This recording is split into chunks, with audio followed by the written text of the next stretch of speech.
Bismillahirrahmanirrahim. Assalamualaikum warahmatullahi wabarakatuh. Bertemu lagi kalian di episod terbaru Samtas TV secara interaktif dan informatif.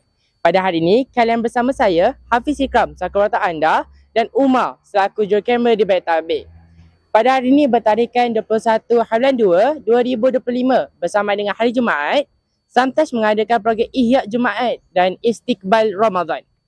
Program pada hari ini bermula tepat jam 7.10 pagi sehingga 9 pagi dan bertempat di Dewan Ibn Al-Jazari. Dan program diteruskan dengan bacaan surah Al-Kahfi, 10 ayat awal dan 10 ayat akhir. Program diteruskan lagi dengan ceramah khas sempena Istiqbal Ramadan. Agaknya kan, siapakah penceramah yang akan menyampaikan ceramah tersebut? Teruskan menonton untuk mengetahui dengan lebih lanjut hanya di Samtas TV, secara interaktif dan informatif.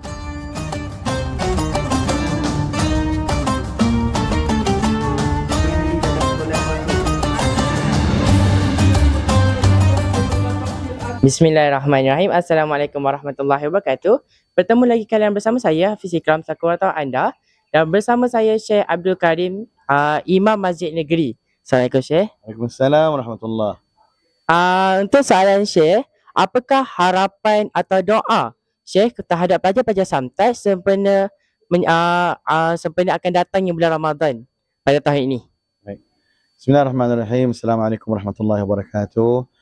Saya doakan buat anak-anak Samtas semua konsisten, istiqamah, mengerjakan amal ibadah, puasa, membaca Al-Quran, qiyamul lail, solat sunat tarawih dan apa sahaja yang membuatkan kita dekat dengan Allah Subhanahu Wa Taala, menjadi pencinta Al-Quran, membaca Al-Quran siang dan malam.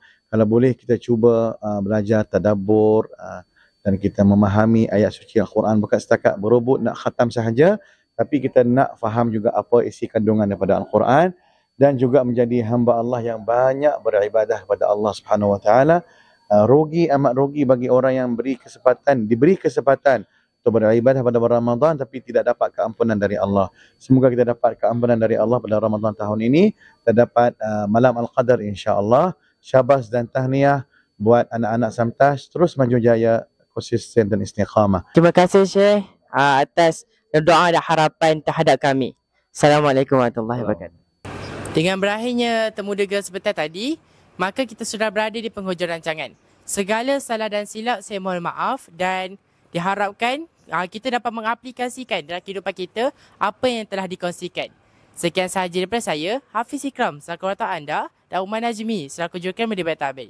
Kami melaporkan Samtas TV secara interaktif dan informatif.